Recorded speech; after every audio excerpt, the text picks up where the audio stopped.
Good afternoon, Rotarians, friends, and guests. I'm Hannibal B. Johnson, and it's my privilege as president to welcome you to the Rotary Club of Tulsa. We welcome our Rotary friends from the west side of the Turner Turnpike today. We're honored to host Oklahoma City Mayor David Holt, Rotary Club of Oklahoma City President Tom Phillips, and many members of the Rotary Club of Oklahoma City. Though we sometimes joke about being competitive, we know we're part of the same family and that we are stronger together. Thank you for joining us here today. If you haven't already done so, please take a moment now to silence your cell phones. Thank you. And a special thanks to Tom Wolfe for our pre-meeting musical interlude.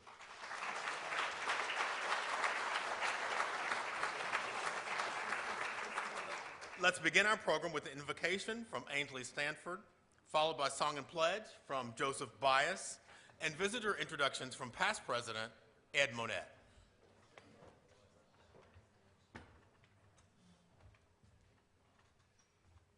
Good morning, OKC. Good morning.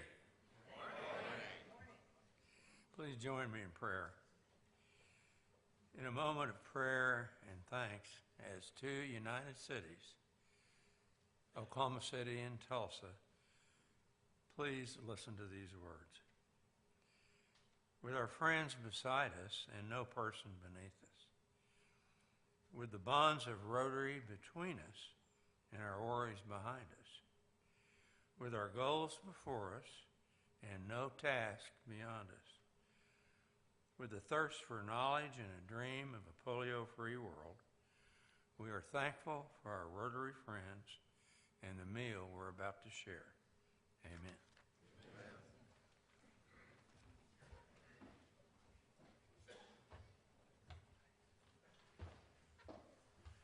Let's join together in singing the national anthem. Oh, say, can you see by the dawn's early light what so proudly we hailed at the twilight's last gleaming, whose broad stripes and bright stars through the perilous fight o'er the ramparts we watched were so gallantly streaming, and the rocket's red glare, the bombs bursting in air, gave proof through the night that our flag was still there. Oh, say, does that star-spangled banner yet wave o'er the land of the free and the home of the brave?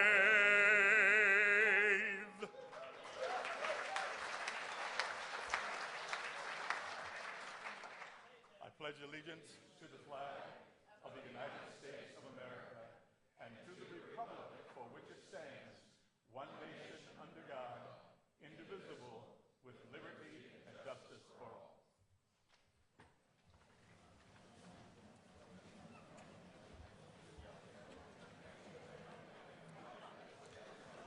Welcome again to everyone visiting the Rotary Club of Tulsa today. As is our custom, I will introduce the host Rotarian and their guest, and we will hold our applause and introduce them en masse at the end.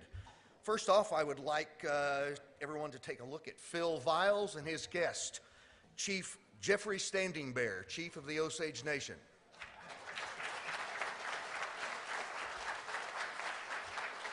Rotarian Jesse Guardiola has brought Eileen Shumluffel from OCCJ.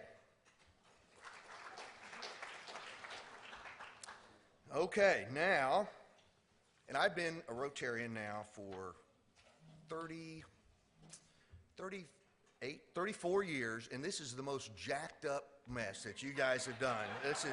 So we're going to fight through this. All right. Rotarian Terry Correll has brought Lindsay Hutchison with the Tulsa Zoo. Karen Keith and Chuck Wilson have with them Chris Binge. And Becky Fields brought Kiera Little. Brian Paschal has two guests, Brian Kurtz and Mark Miller. John O'Connor brought Chris Ambergy with Fine Airport Parking, and Roger Reimsayer has Justin McLaughlin. Cara Gay Neal has two guests, Jim Campos with State Farm and her husband Ken Neal. Let's give them all a round of applause.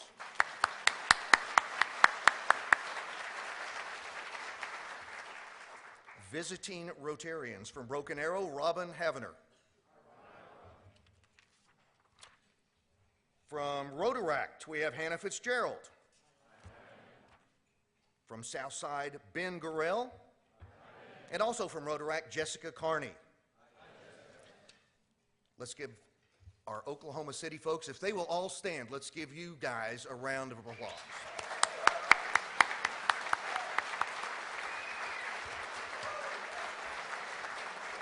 Thank you all for being here, and please come back. Thank you, Ainsley, Joseph, and Ed. The journey of service for the Rotary Club of Tulsa began in 1914 with a street corner conversation between business leaders Dick Stuvey and Paul Galloway. Dick told Paul that Charles Dawson, president of the Rotary Club of Muskogee, believed Tulsa was ready for Rotary. Still a young city, Tulsa's emerging economic boom would shape the city for generations, fostering the Tulsa spirit of philanthropy, volunteerism, and community pride that is now our essence. In the year Babe Ruth hit his first career home run, and the United States House rejected a proposal for the women's right to vote, Paul Galloway, who is the CEO of the forerunner to today's PSO, set the wheels in motion to charter the Rotary Club of Tulsa. On April 1st, 1915, Tulsa was officially chartered as Club 145 with 26 members. This week, we're proud to be celebrating 104 years of Rotary in Tulsa. I think we've held up pretty well.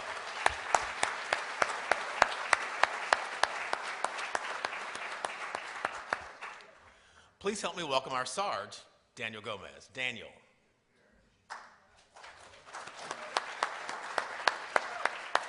Good afternoon and welcome, Oklahoma City Rotarians. I'm going to get right into a couple of finds. First, this is from spring break, Matt Redman, $75. He skied 72 miles, that's $72, over 3 days, so that's $3. And he claims he hit 0 trees, so $0 for that. And you can tell from this picture, I don't know how he missed those trees. I mean, they're everywhere. But thanks, Matt, and congratulations. What a feat. This is a fun one. This is from Dana Burks, and she put these together herself. So her big sister from her sorority, Cindy Elliott, a.k.a. Cindy Allen, is in the OKC Rotary Club, and they stayed in touch by social media, but they have not seen each other in person for 40 years until today. Oh, wow. So Cindy, she recalls, was the pledge leader, and here's a couple of pictures they had. Cindy apparently always made sure she got home safely. Poking her in the back, telling her that the security guard was not the date to dance.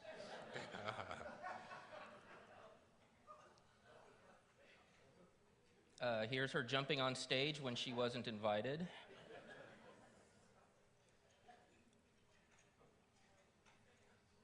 Let's see. So after all these years, this is my chance to say thanks to Cindy. Without your constant corralling of your keen advice, I would not have turned into the responsible and mature adult you all know and respect today. There you go.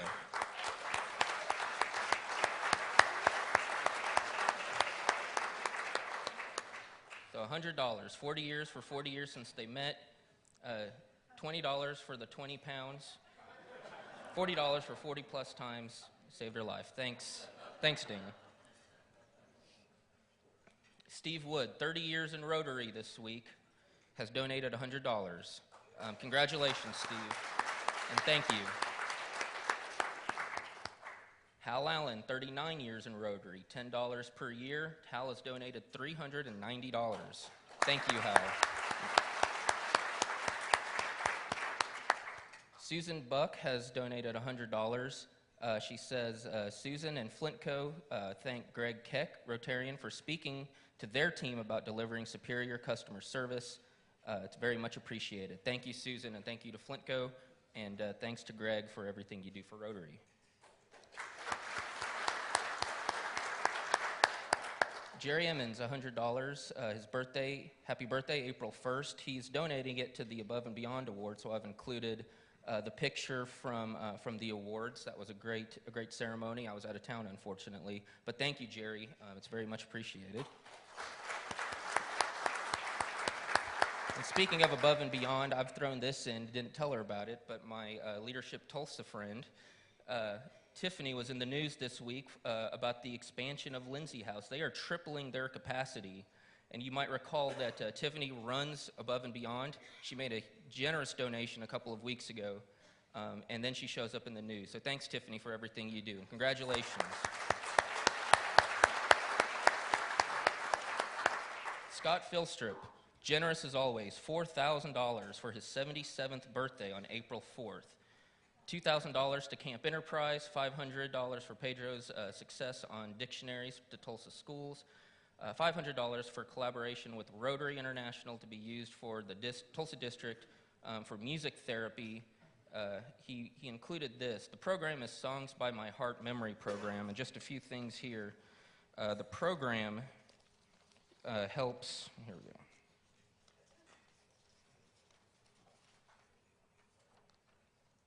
All right, it's a not-for-profit organization founded in 2015. It aims to improve the quality of life of sufferers from Alzheimer's and other forms of dementia through the power of music. I think we had a presentation very similar to this, but Scott, again, is very generous. This is in honor of that. Thank you, Scott, and happy birthday.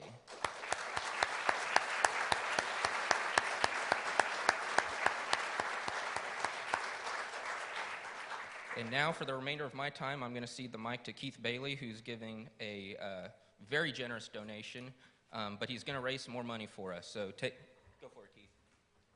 Okay, and Scott definitely set the bar high for those of us that are having 77th birthdays this week. A lot of you know that historically I've accumulated the birthdays of all of our family, and with 11 grandchildren, we've got a pretty good tribe, and wedding anniversaries and all of those things to come up with what my fine would be. Well, I thought I'd do something different this year. And I'm going to go through this fairly quickly, but how many of you have enjoyed C.J. Box when he's been here? Okay. Well, we have him coming back next January. And I thought I would use a mix of my traditional methods with the little C.J. Box stuff, and we'll see what we can do. Now, remember, the bar has been set high, but we've got a lot of deep pockets from Oklahoma City, and they're also eligible to participate in this.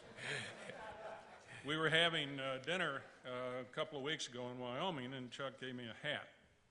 And now this is the first hat, and it's a limited edition. It's about Wolfpack, which is the current Joe Pickett book. It's been out, debuted #2 on New York Times bestseller list, and it failed to displace Where Crawdads Sing, which has been on there for 30 weeks. So he joins a lot of other authors, but he got as close as you can get, I guess. But anyway, I looked at this, and I said, well, it's my 77th birthday, so Scott, I apologize. $77 for this, okay? Now, the next thing that I would tell you about that is that the tag is autographed by Chuck. And if you want a mini pearlet, you know, you're set. But that hat I will have personalized, because we're going to be turkey hunting in 2 weeks, and I'll have it personalized for the winter. And I'm going to go through several things that will be part of an auction that will go hopefully quickly. I also have the Wyoming version for everyone's car of this sticker. They might ask what it is. Well, that's our version in Wyoming of the four-way test. It's WWJPD. What would Joe Pickett do? One for each of the family cars. And so I thought the tag was worth 14. I've got a 14-year-old grandson, and he's the only grandson I got into the mix. No, I actually got his older brother because the twins are in it. The next thing is the book. And I put $26 on that because that's what the publisher did, but that's also how old our oldest granddaughter is. Now, that will also be autographed and personalized as part of the package. All right, now I'm through with things that are in the deal, but I've come up with some other ideas that I've cleared with management. The winner of the auction will be Rotarian of the Day to introduce Chuck when he's here. And again, people from Oklahoma City are eligible. And I'll explain, if you come over and do that, you'll have the same opportunity that the Tulsa Rotarians have. Tina will take your picture with Chuck, and we will get that autographed and framed for you. We will host your significant other of whatever gender and sit with Pat and me at the table and as our guest. But the night before, because we don't want you to introduce someone you don't know better than having just read the book, you'll join us at the house for cocktails and then dinner afterwards at the French Hen. And so I tallied all that up, and there's birthdays and anniversaries, and my birthday was 78, our anniversary. I put $55 on a Rotarian of the Day, because that's how many years we've been married. And nobody can tell Pat, but her birthday will be 78, which means that I married an older woman. But be that as it may, this all totals up to $325. And it's about $325 plus priceless value. So anyone that would be willing to spend $325 on this package, stand up. Okay, well, we've got several standing, all right. And I see some real deep pockets back in the back, so let me start. And what we're going to do is I'm going to add $25 at every interval, and stay standing if you're still in. So $350, $375, $400, $425, $450, $475, $500. Now, did I tell you I'm going to match whatever you all do? No, that's great.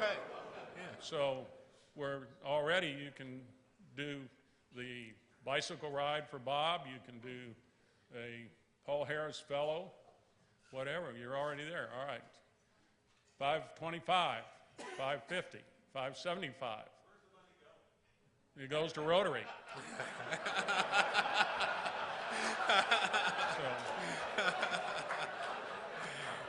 All right, let's move a little quicker because I don't want to intrude too much on the mayor's time.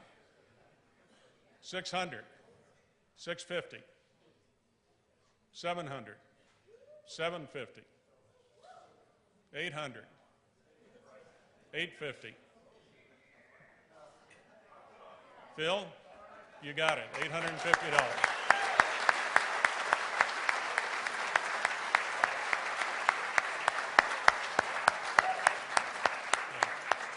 Scott, we didn't make 4,000, but we did get up to, I think, 1,700. So, good.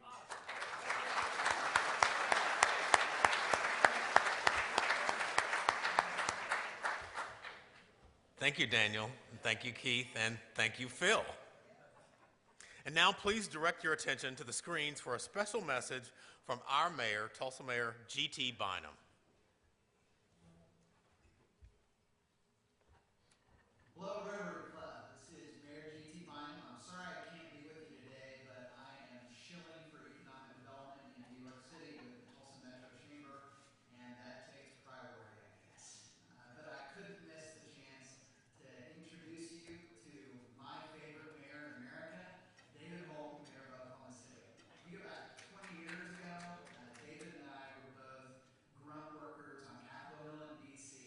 and got to be friends at that time. Never a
Thank you. Thank you. Thank you. Thank you. Thank you. Thank you very much. That was pretty cool. Although I think we need to go to New York right after this, Steve. If there's a flight from the airport, we need to catch it because I don't know what he's doing, but we need to be doing it too. No, that was very nice. I didn't expect that. That was pretty cool. So thank you for arranging that to happen in his physical absence. And thank you all so much for being here today. I want to certainly recognize my chief. I am an Osage Nation member, and we have a head of state in our presence today, and so that outranks the mayor. And so I certainly want to welcome Chief Standing Bear. And I'm so grateful for all the folks from Oklahoma City who came up. It makes me feel right at home. And I'll stay the mayor by recognizing a few important ones. That's a good tip for you. I would be remiss if I didn't point out, I saw that we had former Governor Walters here from Oklahoma City. We have former Attorney General Edmondson here from Oklahoma City. We also have our current chamber president, Percy Kirk, is here. I know that, has it happened yet, the changeover here for your Tulsa market president? One more year. So we have the Cox market president for Oklahoma City in the area as our chamber president, and it will soon happen here in Tulsa. So Cox is quietly dominating the stage, just so you know. I kind of wanted to blow the lid off that deal. But and we also have, for one more week, a council member with us today, Meg Salyer, who came to us from Oklahoma City as well. So very grateful to all of you who made this journey. Yeah, thank you. Let's hear it one more time for OKC.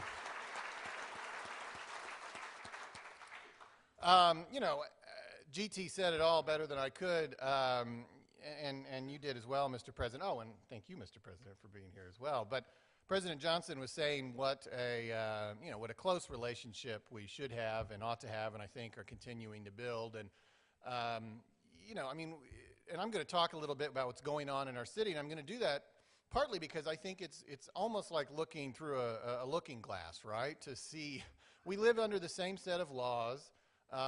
We're approximately close in size. We as city governments live under the same, survive on the same revenue streams.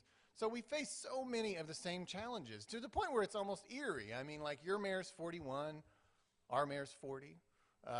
Your congressperson is named Hearn. Our congressperson is named Horn. You just built a park. We're building a park. I mean, it goes on. And so I thought what I would do today is really just give you a bit of a state of the city address. And I hope I don't bore my friends from Oklahoma City who have probably heard a little bit about this. But I kind of want to go through it because I think it's fascinating. I attended GT's State of the City last year, and I always find it so interesting to hear how you deal with what are essentially many of the same challenges, and we probably don't swap those stories enough. So this is maybe our opportunity today, and I hope you find it interesting, and if not, the mashed potatoes were amazing. So I think we've had a pretty successful day already.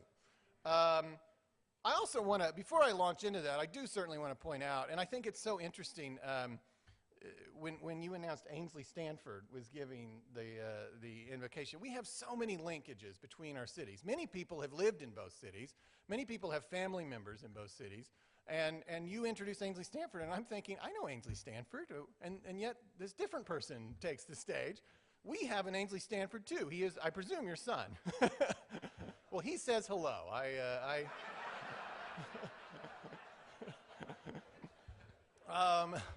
So anyways, it's just remarkable. We really are kind of twin cities. I mean, you can go, if you drive really fast and you count the borders, because Oklahoma City is actually about halfway between what you think is Oklahoma City and what is Tulsa. If you go border to border, you can go there in about 60 minutes. And there's lots of places around the world where it takes 60 minutes to go a lot shorter distance. People in Hoboken think they're part of the metropolitan in New York City, and they take 60 minutes to get to Wall Street, right? So if it takes 60 minutes to get border to border between our two cities, we ought to think of ourselves as a lot closer than we are. And so anyways, I say all that to say, I have deep personal relationships here. I mean, with many of your leading citizens, and I think you all have those same stories.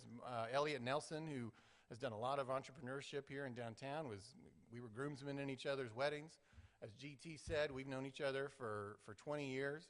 In my other professional life, I work very closely with all of the team around George Kaiser, like people like Steve Mitchell and Robert Waldo and Ken Levitt, who I know you all know well.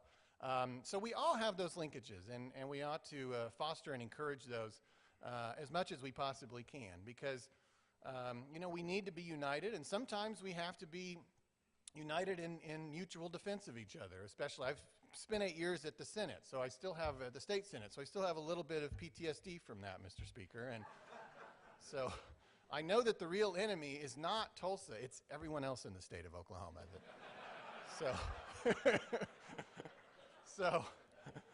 So we need to be united. So on that note, I want to talk a little bit about what we're working on in Oklahoma City, and maybe you'll find some value in that. And as mayor, so I was elected last February. I took office April 10th, so I'm just 1 week shy of a year now.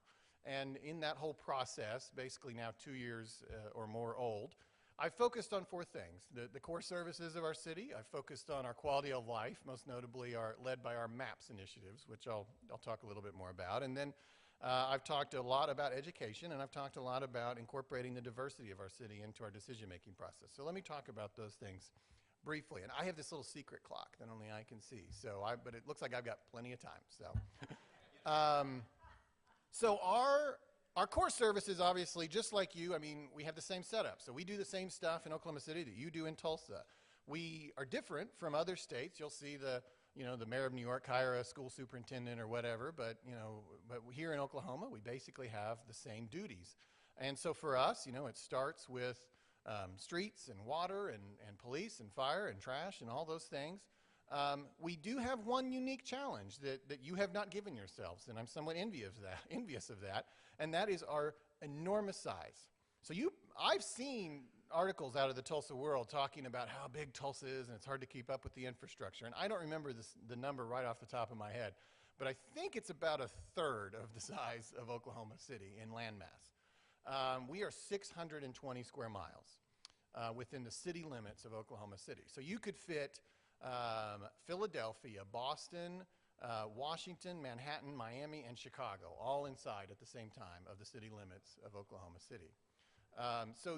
When you really think about the challenges that presents, it challenges to streets, challenges to transit, challenges to anything that's dependent on getting somewhere. Even we have to have more fire stations. Because the distance is an issue. So we've struggled with that through the years, and our number one complaint from our citizens is streets, and I know that's probably been an issue here in Tulsa as well. As you probably also know, here in Oklahoma City and Tulsa, cannot use property tax for our operations as a city, and so we're the only state in the union where that's the case. So we are wholly dependent on sales tax for our operations, and we turn to property tax for our infrastructure because we can use it for that. So when you pay your property tax bill every year, a little sliver of it goes to the city of Tulsa. Obviously, some is going to schools, some is going to counties, some is going to your library system, your county health department. By the way, we're the only 2 counties that have to pay for our own city-county health department. The other 75 are paid for by the state. But a little bit goes to the city of Tulsa, and in Oklahoma City, a little bit goes to the city of Oklahoma City. So we also have a culture in Oklahoma of low property taxes, and so we don't get a lot out of that. We could theoretically get more through a vote of the people, but that's always just been a rough and tumble deal. So in Oklahoma City, we felt like we had fallen behind on street repairs, and our citizens certainly felt that way. So a couple years ago, in 2017, Councilwoman Salyer and the other members of the mayor and council at that time put their political capital on the line, and they did something that's been unique in Oklahoma City. And I don't know your story here, but this is why I'm telling you these things, so you can compare and contrast. We did something rather unique in Oklahoma City. We put a sales tax on the ballot for 1 penny for basically street repairs and related infrastructure. And it's a temporary tax, and so it's 2 years and 3 months. And it picked up where our MAPS 3 sales tax left off. So the sales tax rate actually, for that particular question, stayed consistent. And I'll get into MAPS here in a minute. But that was a bit of a workaround. It basically doubled what we're able to put into streets every year from $100 million to $200 million for several years, for a sum total of about $800 million that we're putting into street repairs. Now, I dwell on this just a little longer because I'm well aware, having followed the news here, that you guys are embarking on a similar conversation about streets. I will say in Oklahoma City, we also do the bond issues. So I'm talking about the sales tax, but that's doubling what we already do. The part that we're already doing comes about every 10 years, and we do a bond issue for streets, and it's multiple questions. For legal reasons, you got to vote like 15 times. But we always sort of market it as a big bond issue. And we've really kind of created that as a routine matter. And I certainly hope that happens for you guys if it hasn't already. But for us, we had a bond issue in around 2000. We had one in 07, and we had one that same day that we voted on the street sales tax in 2017. And those pass overwhelmingly and are not discussed very much in the community. I mean, other than we are certainly working hard to make sure we get all the planning right, but they don't become this big community-wide conversation that everybody's consumed by. Everybody just seems to accept that that's how we build stuff, and they need to vote yes, and they pass with pretty high margins. And that's consistently kept our property tax rate for Oklahoma City's portion where it is. This sales tax was a new concept, and so we had to kind of sell that a little bit more. I would also mention on that same day, so we feel like that will get us into a better position for streets, at least for a while. I would also mention on that same day, we did go to the voters for our first sales tax increase in 40 years, and we did a 1/4 cent for police officers. So we had not significantly, we'd done as many expansions as we could just with normal economic growth, but we had not significantly grown our police force in some time. And so to do that with real dramatic effect, we were going to have to come out with a new sales tax. There was no other funding stream for that. And so we approved a 1/4 cent sales tax increase. So our total rate in Oklahoma City, just so you know, is now 8.625. And there's a penny of that is temporary. And we'll talk about that in a minute. I know yours is above 9, and that's because we're the only county out of 77 that doesn't have a county sales tax. And so we actually go into 3 counties, so even if we did get a county sales tax, there's still complicated explanation there. But in the core of Oklahoma City, in Oklahoma County, it's 8.625 with that increase. So we'll be adding 120 new police officers, which will take us up to hopefully a number that can meet, again, the vast distance of Oklahoma City and all of its needs. And everything else, we're in a pretty good place. We've done a lot of progress on transit, so let me mention that because I know you guys have a bus rapid transit line that's coming, and we now have one as well coming. Because of that vast distance that we have to cover, transit is not something that we would probably say that we've done very well, and until about 10 years ago, we weren't really talking about it a lot. But that conversation has turned a corner, and we've done a lot of investment in that. We added Sunday bus service a few months ago. I actually don't even know what your 7-day schedule is, but we didn't have 7-day service until just a couple months ago. We were able to do that.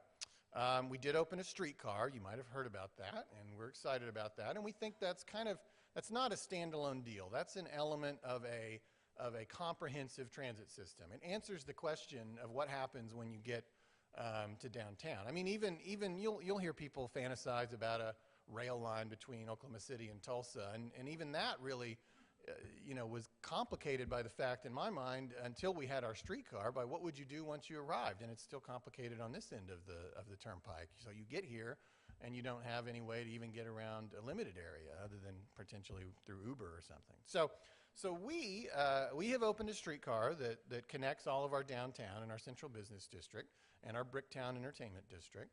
And we're excited about that, but that's just step one. We also have these bus rapid transit lines that we envision in multiple directions throughout our city, but we're getting one first through Northwest that was funded through a federal grant, and I know you guys are even a little farther along on that. And we also, something you might want to think about, we have just created the state's first regional transit authority. So everything I just described is mostly an inter-Oklahoma City issue, but if we ever want to link to our suburbs like Edmond, Norman, Moore, Midwest City, Del City, we need to have some sort of multi-jurisdictional entity like you see in other places. When you go to DC or you go to Atlanta, you see the Metro or the MARTA.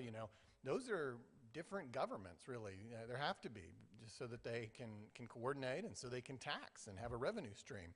Well, our state legislature did authorize cities to create regional transit authorities, and so we've done that. It took 10 years. Councilwoman Salyer was very involved in that.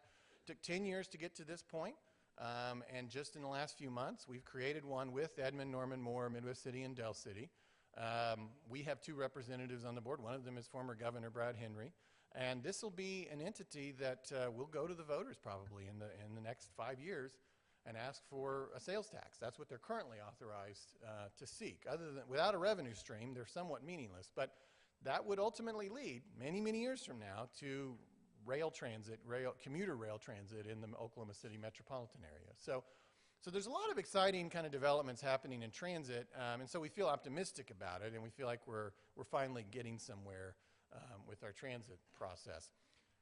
On the waterfront, I only just mention it because it's somewhat fundamental to human survival, but something we've kind of taken for granted in Oklahoma City because it's just been planned so well. We have 3 lakes in our city limits, and then we have access to Lake Canton in western Oklahoma, but most importantly, we have access to McGee Creek, Lake Atoka, and eventually now Lake Sardis in southeast Oklahoma, and we have a pipeline that comes up from Atoka. So we've got a lot of lakes, and we feel like we're pretty well set up for the next 50 years on that front. Let me turn now to quality of life, and for us that really means it's kind of that extra thing that we've finally invested in the last 25 years that we feel means that we can finally come up here to Tulsa with a little bit of pride and a little bit of a little bit of assurance that we're holding our own now and punching our weight, if not above it. And that's been MAPS, really, for us. So in 1993, 25 years and 3 or 4 months ago, our voters approved MAPS 1, which was a 1 cent, 5-year sales tax just for cool stuff to do because we didn't have any of that. And the crisis of 1993 was that there was nothing to do in Oklahoma City. I'm assuming that's why you live here. But you've made your choices, and it's too late for you. But there's another generation that we feel that we can now appeal to.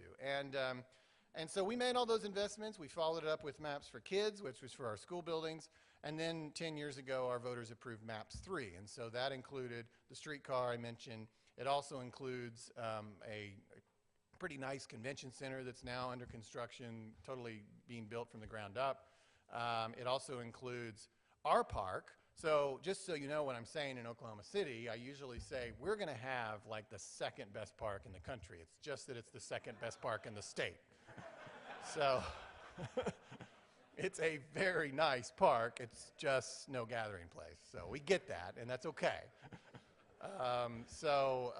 We do invite you down. It really is. It's a wonderful place. Scissortail Park is what it's going to be called. It's a total of 70 acres. And it will be, it's $120, $130 million investment.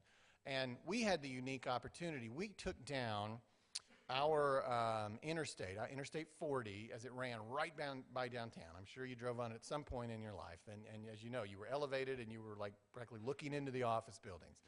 Well, you know, as that crumbled, ODOT decided the best option was to move it to ground level and a few blocks to the south. Well, that sort of opened up this rare and unique opportunity for a major American city to get to rebuild a whole section of its central business district without really displacing anything.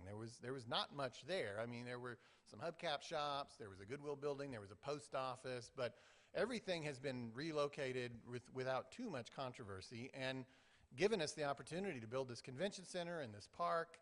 And we now have a boulevard replacing the old interstate, and it's a really exciting and fun opportunity. And if you get down to Oklahoma City in the next few months, and especially if you get up in Devon Tower or some other tall building and look to the south, you see this kind of rebuilt city happening right next to our downtown. So that's a lot of fun, and we invite you back to our place in September is when we're planning to open our park, and our convention center will open the following year. But all of these are all MAPS 3 projects. The MAPS 3 tax has actually ended. As I said earlier, it was replaced by our streets tax. And now with the streets tax ending at the end of March 2020, we have the chance to maintain the exact same sales tax rate, but have a whole penny, which for us is worth about $110 million a year, a whole penny of capacity to go to the voters and see, would you like to keep investing in something?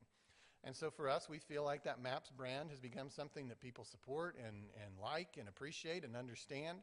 And so we started a conversation last fall, and I kicked it off with a website, ideasformaps.com, where people could kind of participate in the process. And we just asked people, what's important to you, and what would you like to see this city set as its priorities for the next 10 years, especially when it comes to capital projects. In Oklahoma City, we talk about maps so much that you might be left with the impression that that's all we do. We're just a maps machine at City Hall. But the reality is it's less than 10% in a given year of our annual budget, you know. But that little cherry on top has obviously made all the difference, and we want to keep that coming. And so this is an opportunity with Maps Forward. This is not in our brand, this is not an opportunity for street repairs or a new water line or a new police station. We feel like we have other avenues for that. That's kind of where the bond issues come in. We feel like this is where we do those other things that we maybe wouldn't otherwise do. They're sort of extra, but we found that not investing in those extras for 50 years caused us to really feel like our city was fighting for its very survival. And so we want to keep that up. So in Oklahoma City, that conversation about Maps 4 has started to gravitate, I think, in a couple general directions worth mentioning. You know, there's a lot of talk of maybe looking more around the city, maintaining that transformational quality that Maps has had, but maybe not everything downtown. And I make no apology for how much of Maps 1 and Maps 3 were downtown. We needed that desperately. But it is true now that with the opening of all these things, especially after Maps 3, we've pretty much got all the modern amenities of a great American downtown, and we could possibly now have a little capacity to look at some things around our city's neighborhoods. So that's a conversation that's going on. We're also talking about more and more about kind of the human needs. I think this has been on everybody's mind in our state the last few years, is there's been a sense that a lot of those things that are generally been described as the state's responsibility, like mental health or substance abuse or education, have not been addressed at an appropriate level by the state. And so out of frustration, I think we see a lot of our taxpayers wondering, is there something the city can do? And so we're looking at some of those things and issues like that, and issues like domestic violence. And so things that maybe hadn't been part of the previous MAPS tradition, at least not MAPS 1 and 3, but things that are unquestionably seemingly important to a lot of our citizens. So that conversation will continue over the next few months, with the likelihood of the council calling for an election around Labor Day that would be held in December, for the tax collection beginning in April of 2020. And we'll have this opportunity that we in Oklahoma City have kind of built this model where we get this opportunity every 10 years or so to dream big, and so we're in the midst of seizing that opportunity right now.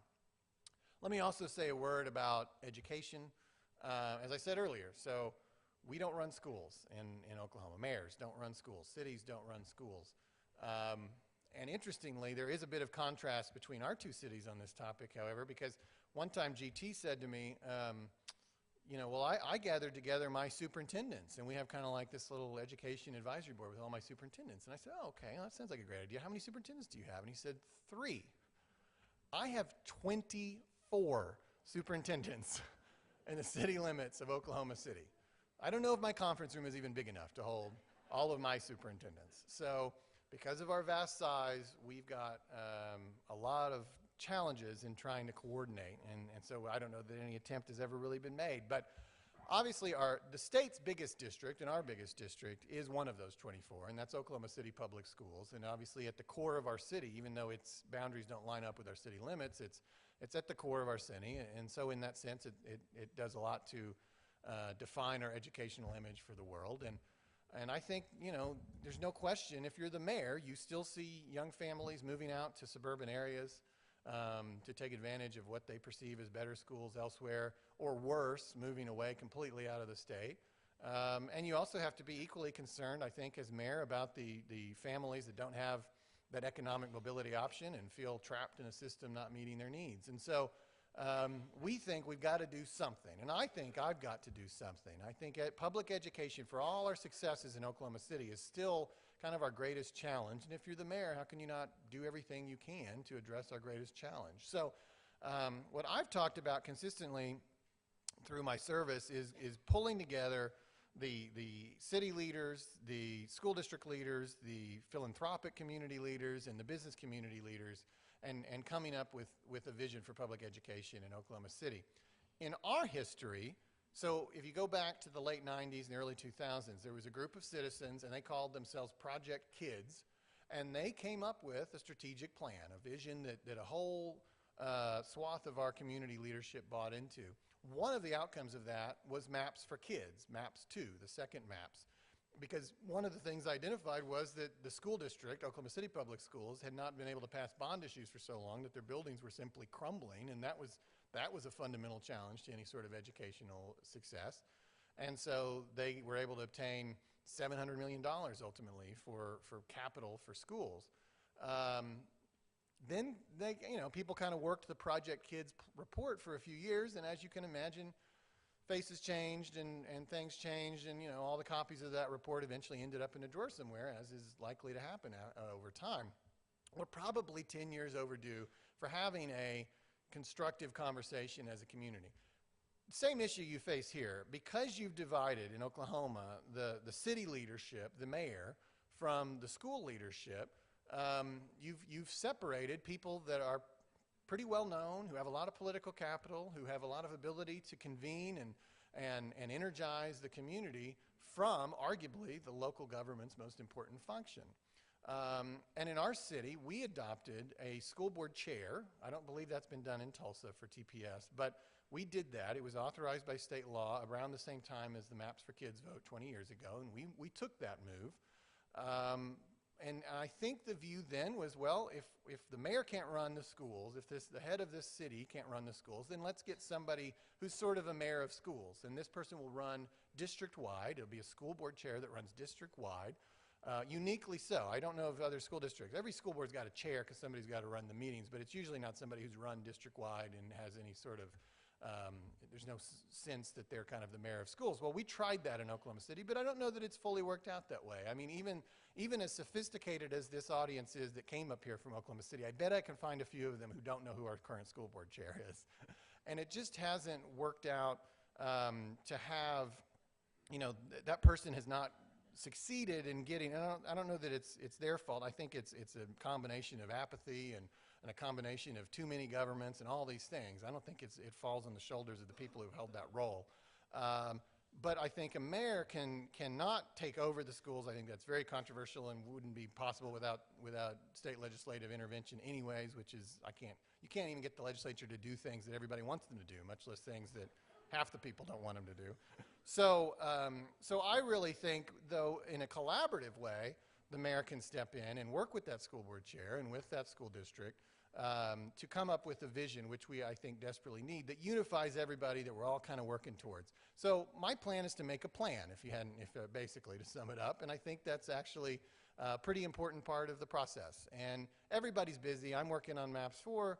Our school district just went through a major operational shift where they closed some schools, and it took months of community input to get all that done. I heard that was an effort that Tulsa has already done in years past. So everybody's got their own things right now, but that's definitely something I intend to embark upon no later than hopefully the end of this calendar year, and it'll probably be our task ahead for 2020 and beyond to come up with this vision. And I want to say that Mayor Bynum has previewed the exact same thing, the exact same concept here in Tulsa. In his State of the City last fall, he talked about doing basically what I just described to you for Tulsa. So we're both working on that track, and ultimately that's good because we may come up with things that do require state legislative changes. And it would be obviously helpful if we have a unified front in that regard, if that's what it takes. But that's probably years ahead, but I want to preview that for you. The last thing I talk a lot about is in our city, and I know you've had your own very, very difficult and important conversations about diversity in Tulsa, and I know President Johnson was mentioning he's written books on the history here in Tulsa. In our city, so we may not have the kind of epic event that you had in the 1920s, but we still had obviously very harsh segregation and institutional racism in our city until really until the 1960s. Our efforts to push back against it started in sit-ins in 1958. But the relics of that are still very much with us, even if we've made great strides. The opportunities are simply not equal across our city, and where you were born still dictates to a great extent your life outcomes and your economic outcomes. And so one thing that I think we have to start with is who's making decisions and whose voices are being listened to. And when I took office, the Oklahoman, our daily newspaper, analyzed our boards and commissions, just as one example, and found that 90% of our city's boards and commissions, so just like here, I'm sure I have many boards and commissions, I have hundreds of appointments to those bodies, and that 90% were white and 70% were male. And in our city, it's kind of a mirror image of yours geographically. The northwest quadrant has always been where all the leadership in our city has typically come from, but that's not necessarily where everybody actually lives. That's just where the most important voices have lived. And I would imagine, this was not a part of their analysis, but I would imagine that in addition to that 90% white and 70% male, that it's probably a very high significant percentage of people living in northwest Oklahoma City as well. So we need, at every level, more diversity in our leadership and more diversity in our decision making. And it's not just ethnic, it's age, it's gender, it's geography. And here's really why. Under the age of 18 in Oklahoma City, and I'd be curious for the statistic in Tulsa, but under the age of 18 in Oklahoma City is 60% non-white. So we'll be a minority city at some point, certainly in my lifetime. And we already are there amongst the children of Oklahoma City. And, I've tried to work on that in symbolic ways. My first day in office, the Oklahoma City photographer here, who's with us today, Carl Short, he took 20 portraits of Oklahoma City kids. We'd had in the mayor's conference room for as long as anybody could remember, we'd had all the pictures of old mayors, and I respectfully moved them down the hall, and Carl took 20 pictures of models I chose to represent Oklahoma City's kids. I loved the idea of the future looking at us as we made important decisions in that room, but I also chose models that were demographically representative of what I was just describing. And so they look like Oklahoma City's future. And so that's an important statement, but those are symbolic statements. I also use my platform to just get out in the city as much as possible, and social media provides a great avenue for that. If you follow me on Twitter, Facebook, or Instagram, you're sick of seeing me in all these different places around the city and experiencing different cultures that maybe you didn't realize really existed in Oklahoma City. But the reality is, some are more prevalent than others, but you can find basically every international or religious tradition that exists on planet Earth somewhere in Oklahoma City. We are an increasingly cosmopolitan and global city.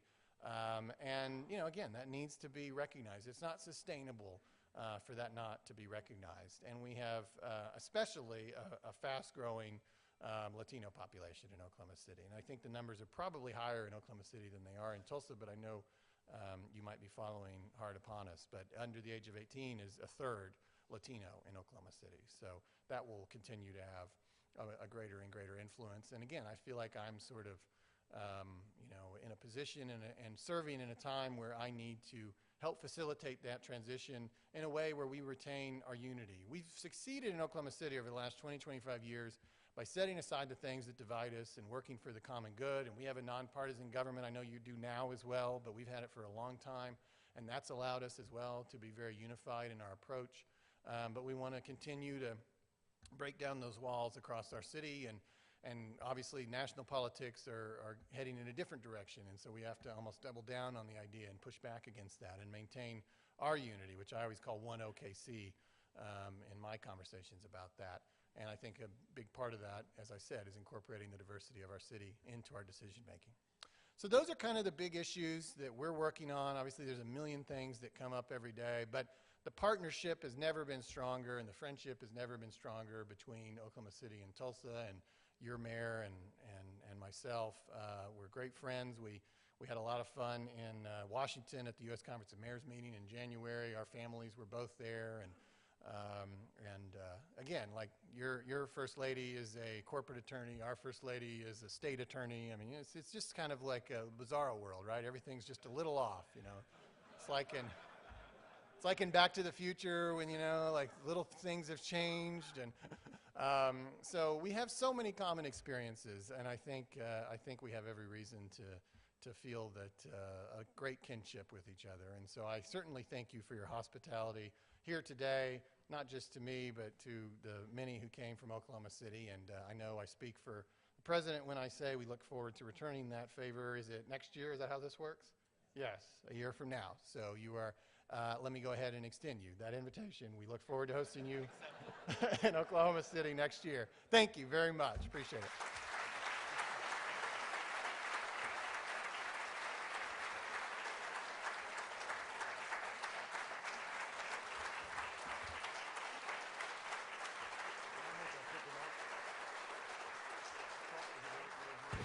I will say it is much better when you stand at the end of the speech than when you stand at the beginning of the speech. I think Governor Walters and Attorney General Edmondson will back me up on that. Tom, you want to? It's a quick remark from Tom Phillips, who's the president of the Oklahoma City Rotary Club. Thank you. So I'll make this very brief. On behalf of the Club 29, the Oklahoma City Rotary Club, we want to thank Tulsa for your hospitality and having us here today. And I want to put a little historical perspective on how all this came to be and early on in this partnership or relationship that we have. We started this back in 1994-95 year. Jim Daniel, who's sitting right over there, was the president at the time. And you all came to Oklahoma City for the first time. Shortly thereafter, we had the Murrell Building bombing.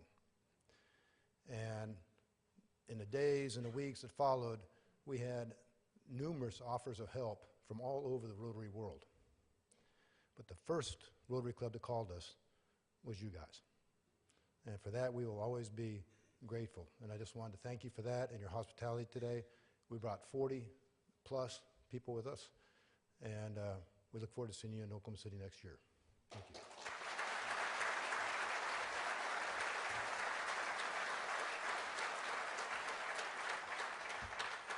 Once again, thanks to Mayor Holt for a great presentation. A book recognizing today's program will be presented to our partner education school, which is Celia Clinton Elementary School. This week's book is The Survivor Tree.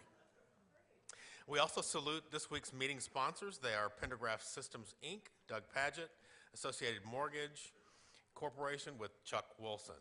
Just a few announcements. Services for Rotarian Dr. Michael Turner will be held at the Cimarron Valley Church in Perkins on Saturday, April 13th at 1:30. Again, Cimarron Valley Church in Perkins on Saturday, April 13th at 1:30. Special thanks to our Camp Enterprise crew, led by co-chairs Robert Jones and Karen McCannell. Let's give them a round of applause for the phenomenal difference they make in the lives of youth.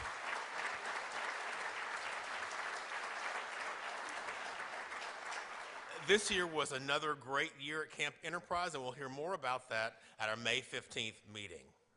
The Crescendo Grants Committee will meet today after this meeting in room 233. And upcoming programs include next Wednesday, April 10th, is our Nicaragua Water Well program, as well as a special performance from the Tulsa Symphony Orchestra. April 17th, our speaker will be celebrated Olympian Dr. Madeline Manning Mims. Thank you to our fellow Rotarians from Oklahoma City, Club 29, for being our special guests today. We hope you have enjoyed your visit, and we hope you have a safe travel back to Oklahoma City. You're all invited to Marshall's Brewing Company for a tour following our Rotary meeting. So, little brew never hurt anybody. So let's not lose sight of that grand Rotary International vision. Together we see a world where people unite and take action to create lasting change across the globe, in our communities, and in ourselves. And with that, we are adjourned.